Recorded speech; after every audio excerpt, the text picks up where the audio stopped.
Sono perpetrati nella notte del lunedì e hanno sfondato praticamente con piedi di porco la porta retrostante, hanno tagliato parte del cancello dietro e praticamente dal momento che è scattato l'allarme in 2 minuti e mezzo sono riusciti a portare via 4 moto, 4 KTM da enduro. Il valore ammonta a circa 40.000 euro. Le telecamere hanno filmato tutto, chiaramente adesso sono al vaglio degli inquirenti e i carabinieri che stanno valutando tutta la situazione.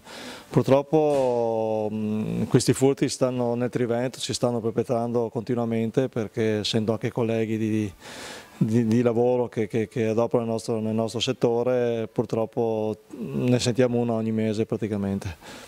Avete già avuto altri furti nel vostro negozio oppure è il primo? Purtroppo sì.